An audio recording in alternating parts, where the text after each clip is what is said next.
She'd been planning this dinner for 3 weeks. I watched her call the restaurant on a Tuesday morning, confirming the reservation, in that clipped professional voice she used when she was in full execution mode. I watched her spend an entire Sunday afternoon obsessing over the seating chart like a military operation, deciding who needed to be beside whom for the evening to go exactly as she envisioned. Bridget always went all in when something mattered to her. And this promotion, senior vice president at Hero Financial, one of Boston's oldest wealth management firms, mattered more than anything in her 15-year career. She had earned it through late nights that stretched past midnight, cancelled vacations, missed anniversaries, and conference calls on Christmas Eve. I was genuinely, deeply proud of her. So when she told me the dinner was at Callaway's on Newbury Street, I smiled and told her that sounded perfect. It was a Boston institution that made people feel important simply by passing through the door, featuring dark wood paneling, white tablecloths, and a wine list that read like a small novel. What she didn't know, because she had never asked, was that I knew the owner. My name is Maxwell Harding. I'm 47 years old. The night my wife made a joke at my expense in front of 30 people was the same night that joke collapsed so publicly that the silence that followed was louder than anything before it. This story isn't really about a joke. I grew up in Dorchester, a part of Boston people prefer not to mention at dinner parties. My father spent 31 years driving an MBTA bus, and my mother cleaned hotel rooms until her knees gave out. We were poor in the real way, negotiating with a broken furnace in February because the bank account couldn't absorb a replacement. I started working in restaurants at 17, bussing tables, washing dishes, and working the fry station at a diner. The cook there taught me that the difference between a cook and a craftsman is that a craftsman respects the materials. I wrote that on a napkin and kept it in my wallet for years. By 22, I was managing a small bistro. By 25, I was cooking nights and managing during the day, saving everything. At 26, I bet on myself and signed a lease on a 1,400 square foot space in the South End. I called it Harding's Table. The menu was built around New England ingredients, treated with French technique and an aggressive lack of pretension. I cooked every night for the first 20 months and did the books at 3 in the morning. A quiet, grinding anxiety sat behind everything, waking me up at 4 with interest calculations running in my head. But we survived. By year 3, a rave review in the Globe brought a 6-week waitlist. By 34, I opened a second location in the Seaport. By 36, a third in Beacon Hill. By 38, a wine bar in Cambridge. Callaway's was the 5th property I acquired, purchased 6 years ago from Patrick Callaway when he retired. It was now the flagship of a restaurant group operating 7 locations across Boston and Providence, employing over 400 people and generating a level of revenue that would have seemed fictional to my 17-year-old self. Bridget knew I was in the restaurant business, but along the way, the details had blurred because she stopped asking, and I stopped pressing. Bridget entered my life at a charity fundraiser 12 years ago. She was sharp, genuinely funny, and magnetically compelling. We dated with the intensity of 2 busy people, moved in together after 10 months and married 22 months later. The early years were genuinely good because we respected each other's ambition. But around year 5, something shifted. Bridget began editing the language she used to describe my work at industry events and dinner parties. He's in the service industry. He runs a few restaurants. It was the smallest available version of the truth, always accompanied by a swift pivot to the next topic to avoid follow-up questions. I told myself she just valued professional separation because it was easier than admitting my wife had developed a smaller, quieter version of me that she preferred to present. By year 8, that smaller version was the only one available. I let it happen because I wasn't a person who insisted on being seen. I'd spent 25 years letting the work speak for itself, but I didn't understand how much that quiet accommodation had cost both of us. The dinner took place on a cold Thursday in November. I walked the half-block from the Newbury Street garage to Callaway's, observing the small queue of freezing people waiting on the sidewalk, the most honest measurement of a restaurant's quality. Inside, the hostess, Priya, gave me a genuine smile. She confirmed the Harrow financial party was already upstairs in the private room, the first course had been sent up, and the sommelier was handling the wine service. She added that Thomas, the general manager, had preset my usual bottle from my personal cellar. I went upstairs to the private dining room, a space featuring a real wood fireplace, original 1890s molding, and windows looking down on Newbury Street. The room was filled with tall white floral arrangements and custom menus, declaring that something important was happening. Bridget looked magnificent, fitting her new position perfectly.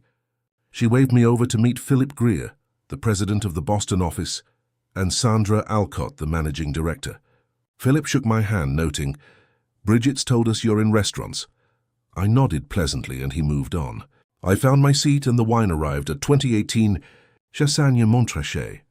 I had personally selected for the restaurant's glass program because it impressed without announcing itself.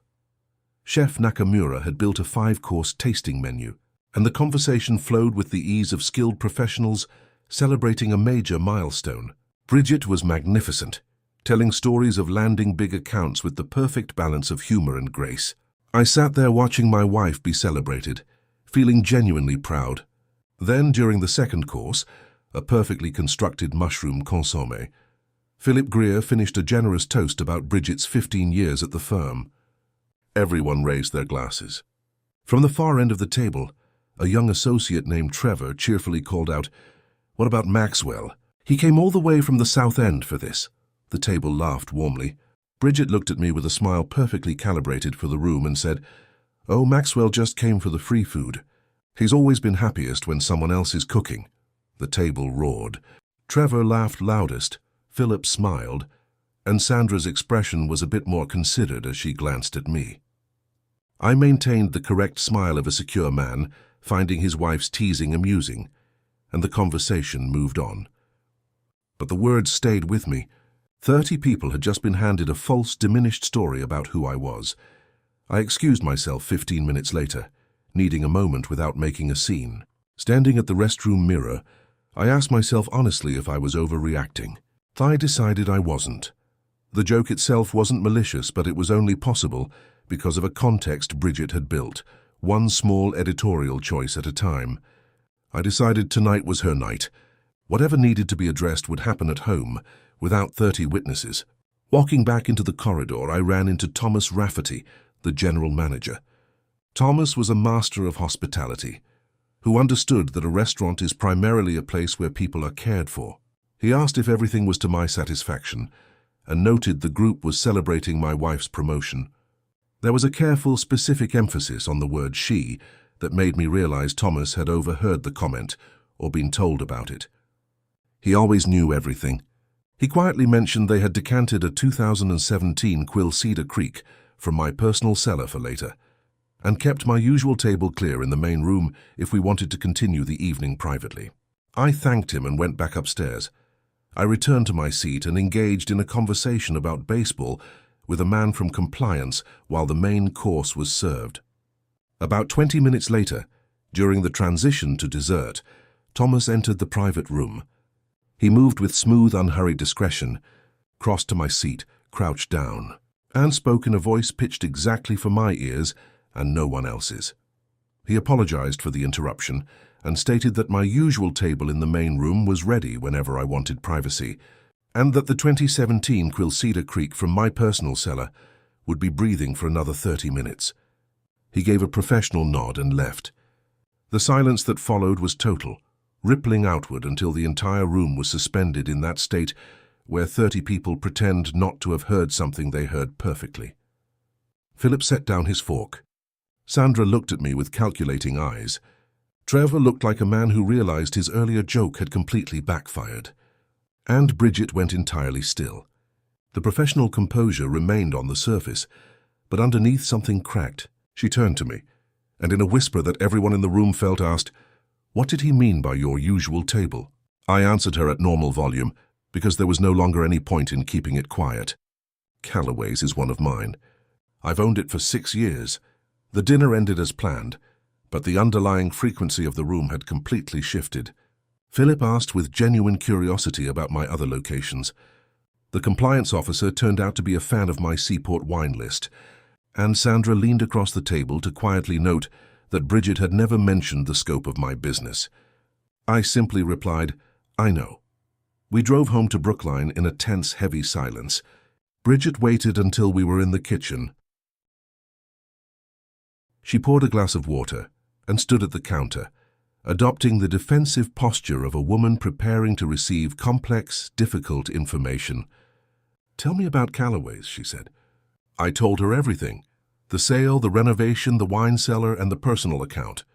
When she asked how many restaurants I owned, I told her 7 or 8 if she counted the second Providence location. Her face shifted with a visible recalibration. I revealed that I owned the building where we had our 3rd anniversary dinner, and that the catering company she praised at her firm's holiday event was a subsidiary of my group. The chef who cooked tonight was the same one she had raved about back then. Bridget sat down on a kitchen stool, utterly stunned. I looked at her and said, "The joke, he only came for the free food. It wasn't the joke that bothered me. What bothered me was the version of me it came from. The one your colleagues have. The one you built." She didn't offer a defense or claim I was being overly sensitive. She stared at her glass of water for a long time before looking up. "I know how I've been describing you," she admitted. "I know what I've been leaving out. I don't have a great explanation, but I think I needed my success to belong entirely to me, without any qualifications. I was afraid that if people knew what you'd built, they'd do the math a different way. They'd think she married well, she had support, she had access. I wanted it to just be about what I've done." I sat down across from her, looking into the eyes of the woman I loved, and said, "Your success does belong entirely to you. I never had anything to do with your career. You know that." She looked back at me, the weight of the evening finally settling over us. "I know that," she whispered. "But people don't always do the math that accurately, Maxwell. Having a husband with resources felt like another variable I couldn't control, so I controlled you.